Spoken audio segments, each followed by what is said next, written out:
결혼을 한 사람이었고 오히려 피해자가 가해자로 둔갑될 수 있는 스스로 무덤을 파는 거거든요. 저희는 형사상 전과자가 되면 우리 자격 유지에 큰 타격을 입기 때문에 일단 그 행위는 안 할 것 같고요.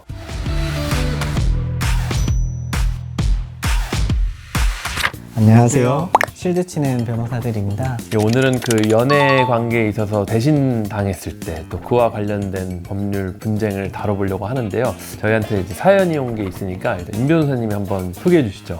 거래처에서 알게 된 남자와 1년 넘게 진지하게 교제했습니다. 저번 달엔 저희 부모님께 인사드렸고 곧 그의 부모님도 뵙기로 했죠. 그런데 우연히 지인 SNS에서 남친 결혼식 사진을 보게 됐어요. 놀라서 확인해보니 결혼한 게 맞더라고요. 너무 충격이라 그의 행태를 저격하는 글을 제 SNS에 올렸는데 이제는 남자친구가 저를 명예훼손으로 고소하겠다고 합니다. 제가 쓴 건 모두 사실인데 정말 제가 처벌받을 수도 있나요? 그러니까 결혼을 한 사람이었고 그런 사실 숨기고 연애를 한 거죠. 이 사건 같은 경우는 그냥 나는 진실한 사실을 얘기했는데 명예훼손죄로 처벌받을 수 있나, 이게 문제의 본질인 것 같습니다. 저희가 간단하게 좀 명예훼손이라는 개념에 대해서 설명이 드려야 될 것 같아요. 생각보다 일상 속에서 내가 기분 나빴다라는 것만으로는 명예훼손이 성립하지는 않거든요. 왜냐면 명예훼손이라는 것은 형법에서 정하고 있는 범죄이기 때문에 이게 성립한다 해서 처벌을 받으면 우리 흔히 아는 범죄자가 되는 거예요. 그래서 이제 요걸 이제 법률과 또 판례가 좀 요건들을 정하고 있는데 그 중에 제일 중요한 것 중 하나는 공연성이라는 겁니다. 우리가 쓰는 용어로 불특정 또는 다수인이 인식할 수 있는 상태라고 하는데, 예를 들어 임 변호사님과 제가 갈등이 생겨서 우리 둘이 막 욕을 한다. 근데 이 자리에 아무도 없다. 그러면 이 공연성이 충족되지 않는 겁니다. 즉 내가 누군가를 욕했을 때 그 내용을 지금 다른 사람들도 인식할 수 있느냐, 다른 사람들이 또 이걸 퍼뜨릴 수 있느냐, 이런 개념이고요.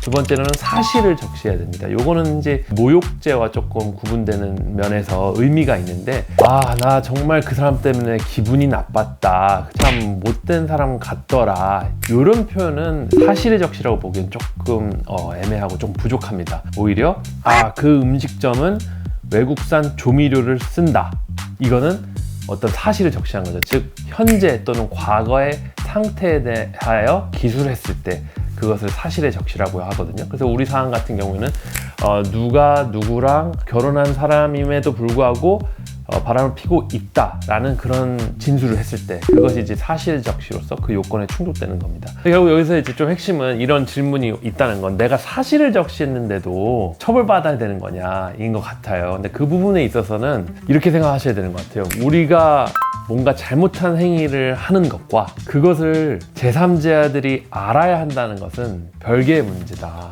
예를 들면 내가 형사 전과가 있다고 하더라도 그걸 전 국민이 다 알아야 되는 건 아니거든요.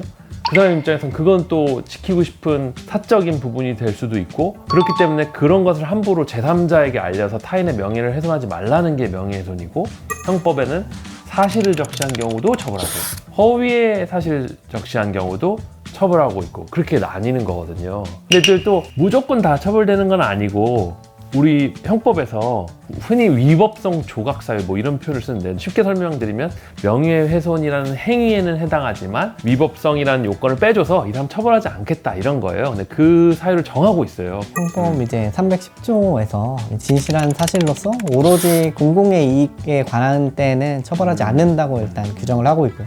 요건을 이제 보면은 허위 사실이 아니라 정말 진실한 사실이어야 돼. 사적인 그런 다른 목적이 있더라도 그게 주된 목적이 아니라 공공의 이익에 관한 것이 주된 목적이 되면 이거에 대해서 위법성 조각사유를 인정을 해주고 있거든요. 예를 한번 들어보면 태권도 관장님이 여자아이를 여러 차례 성추행한 사람이다 라는 걸 만약에 학부모들끼리 얘기를 했어요.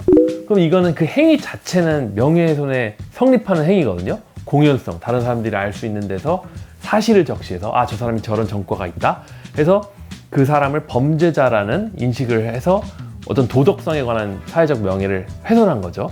그런데 이게 경우에 따라서는 방금 우리 임 변호사님이 설명하신 그 위법성 조각 사유가 될 수 있는 게, 아이를 거의 교육기관에 준하는 수준일 텐데 그 장이 그런 행위를 한다는 거를 우리가 알아야 되지 않겠냐 라는 측면에서 그런 말을 주고받고 그런 말을 올린 것은 설령 고소가 들어오더라도 어떻게 보면 공공의 이익 측면에서 또 이렇게 반박하고 방어할 수가 있어요. 근데 결국은 사연자님이 원하시는 바는 저 남자가 혹은 뭐 여자가 어떤 사람이 바람을 폈다라는 사실을 제3자들이 알게 하고 싶은 건데, 그 목적을 이루는 글을 쓴다면 그 죄책을 면할 수가 없어요. 근데 내 전남친 네. 이라고만 특정했어요. 그러면 사실 주변만 그 사람이 누군지 알고 나머지는 모르잖아요. 저는 문제가 될 거라고 생각해요. 돼요, 그것도? 네, 글만 보면 모르죠, 제3자는. 근데 지인들이 다 알고 있는 사람이라면 주변 사람들이 다 알 수 있잖아요. 그 제 전남친이 누군지.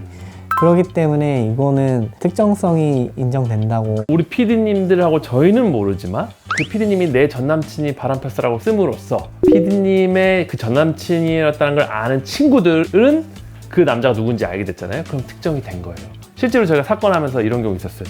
인스타그램 비공개 계정에 친구를 욕하는 글을 쓴 거예요, 어떤 사람이. 그 욕먹은 사람이 저희를 찾아와서 요거 좀 고소해달라. 그때 문제된 쟁점 중 하나가 비공개 계정인데 다른 사람들은 알 수 있었냐라는 거거든요.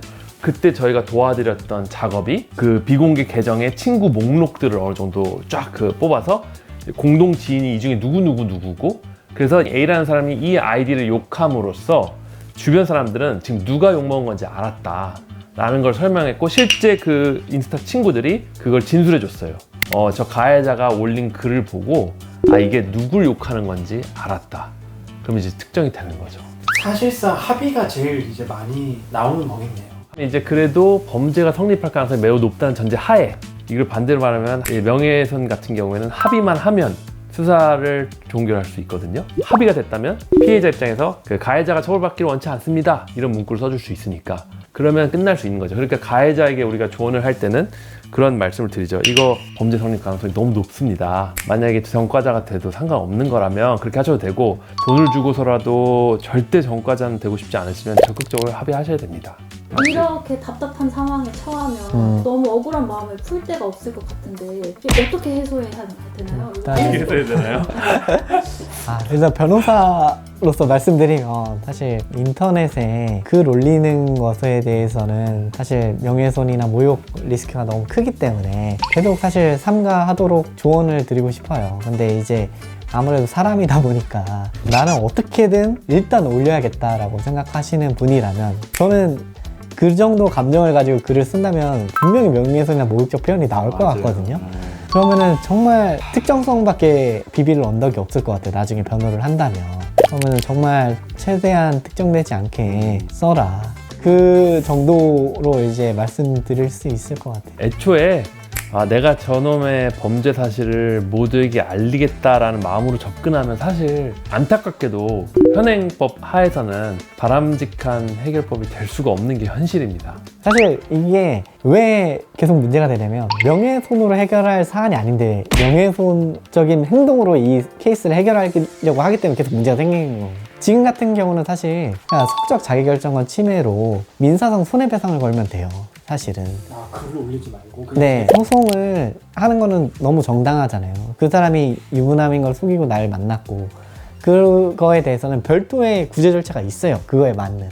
근데 그게 아니라 사실은 글을 올린다고 하는 거는 일단 사적 제재를 한다는 거고, 이거는 사실 공공의 이익에 부합하는 글이라기보다는 사적 복수가 우선돼 보이거든요. 그렇기 때문에 그거에 맞는 해결 방법을 찾는 게 일단 변호사가 찾아주는 거고, 그런 경우라면 다른 민사상 손해배상으로 진행을 하시고, 이거는 사실 내가 그렇게 민사상 손해배상을 할 수 있는 권리가 있는데 사실은 또 다른 저의 약점거리를 만들어서 그 사람이 저에 대해서 오히려 손해배상을 구할 수 있는, 오히려 피해자가 가해자로 둔갑될 수 있는 스스로 무덤을 파는 거거든요. 그럼 변호사님들이 이런 바람 피는 경험을 당한다면 그 억울함을 어떻게 해소하시는 거예요? 저희는 일단 그 형사상 전과자가 되면 우리 자격 유지에 큰 타격을 입기 때문에 일단 그 행위는 안 할 것 같고요. 어떻게 할 것 같으세요? 이건 법적인 해결보다는 법적인 해결보다는 이제 원만하게